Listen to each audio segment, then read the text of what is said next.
Hi all, welcome to the session on internal auditing.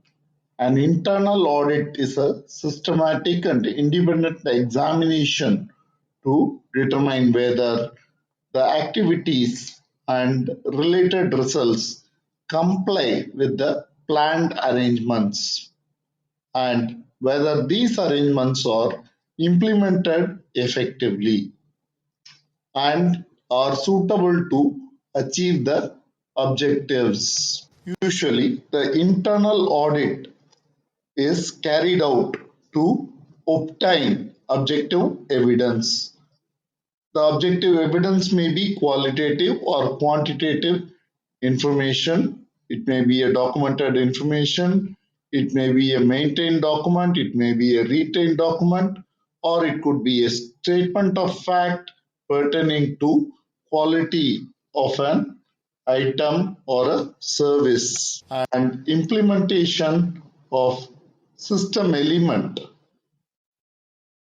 which is based on observation, measurement, test. This objective evidence can be verified. There are various types of internal audit. The first party audit is the audit carried out by a company on itself by the own members, the employees of the organization. But the company or the organization may also nominate an external person or a body or an agency to audit its own system on behalf of the organization itself. This is also a first party audit or internal audit. Any audit is a fact finding exercise, and so are the internal audits as well.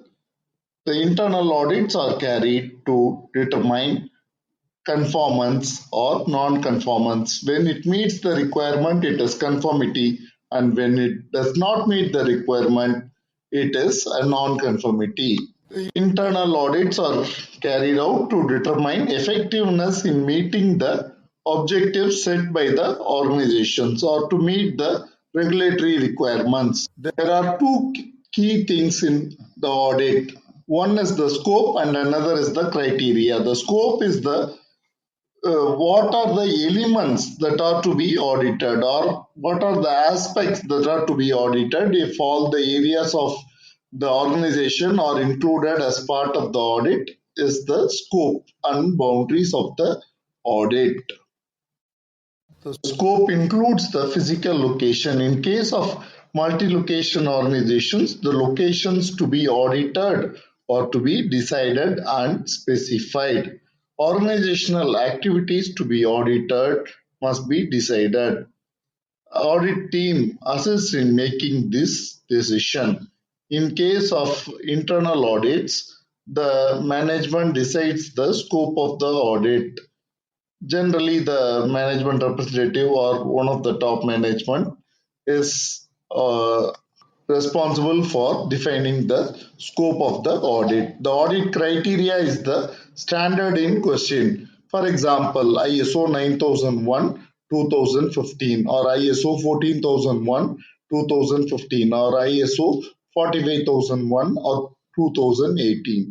These are the audit criteria.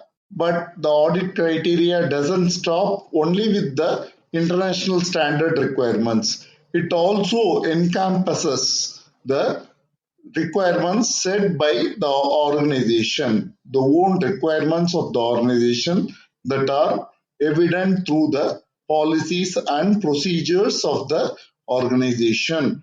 And also, in some cases, it may also include the interested party or the legal requirements, the statutory and regulatory requirements.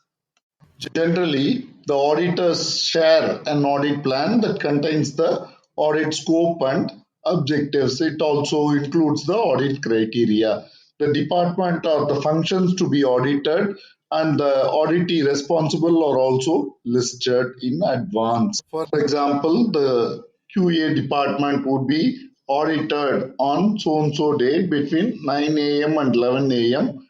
and auditor would be Mr. X and auditee would be the responsible process owner. The venue or location, or if it is remote audit, the virtual mode through which the platform through which it is conducted are also recorded in the audit plan. During the opening meeting, the auditee and the auditors get introduced, but this may be informal in case of internal audits. The scope and objectives are reviewed in the opening meeting.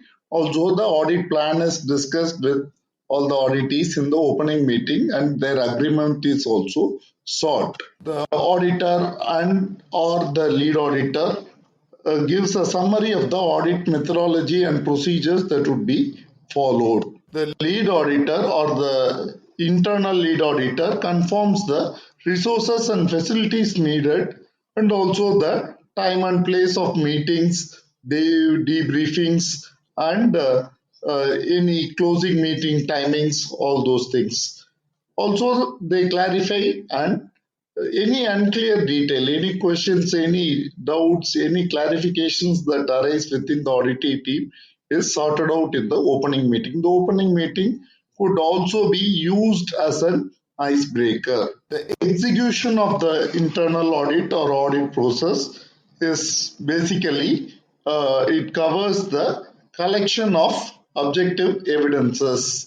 So the audit team reviews at the end of the audit, auditors meet and they collect under the leadership of the lead auditor and review the findings and consolidate findings and analyze evidences, agree on the findings and non-conformances, and they share information and experience. And usually, sometimes it could be if the audit period is longer, there could be day debriefings as well. Audit could be through document review, it could be interaction with human interaction as well, interviewing people and also the observation of the process as well. The closing meeting is the concluding part of the physical audit and it is conducted at the end of the audit. Audit results are to be presented to the auditee during the closing meeting. The audit team presents their findings and conclusions on the effectiveness of the management system. During the execution of the audit is a fact-finding exercise. So when an audit is executed, the protocols must be followed and the auditors must stay within their limitations. They have to report the facts and they have to respect the rights of people who are part of the audit. And it should be thorough, the auditors should be assertive, and they should follow the rules of the organization. While showing confidence, auditors cannot assume, argue, interrogate, or they cannot disclose the finding to others. Adding of their opinion would only devalue the auditors. Auditors are expected to be polite and courteous. Auditors have to be rational in their classification of their findings as well, and it should be only based on the objective evidence. Auditors should never interrogate and they should avoid causing embarrassment to the auditees. Aggressive questioning often leads to a personal attack and audit will no longer be objective in that case. Since audit is a documented process, the contents of the audit, internal audit or external audit has to be reported. The report should essentially consist of the scope and objectives of the audit, names of the auditors and the auditee representatives, date, time, place, names of the organization audited, and the reference documents that are being used during the time of audit, and the summary of auditors and the findings. The report distribution list, any non-conformities identified and observations recorded, all should be part of the audit report. The findings should be clearly stated. For example, the warehouse control is not evident. Auditors have to be making it clear where the document procedures were not completely implemented, and evidence where the controls for storage conditions were inadequate. Usage of simple language will always enhance the clarity of the reports, and reports have to be accurate and they have to be verified facts, which means you'll have to always refer it to the objective evidences. Auditing is more than an art, it's a science, it is a behavioral science, and auditor, by showing the right behavior, would attract the same from the auditee as well. Remember that audit is a fact finding exercise, and this has to be emphasized and this has to be demonstrated by the auditors by always being objective during the course of the audit. Any audit could be a perfect ground for conflicts. So, conflict management is essentially a skill required by the auditor, and also the auditor should be well versed with the documented system as well as the organizational context. Auditors should get a perspective, a overall perspective from the audit documents, a macro level view to ensure that whether the organization is implementing the management system in the right way or not. And this has to be reported factually in the audit report.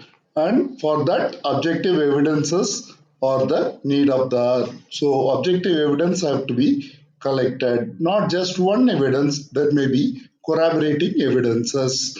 So, this is how the audit is conducted.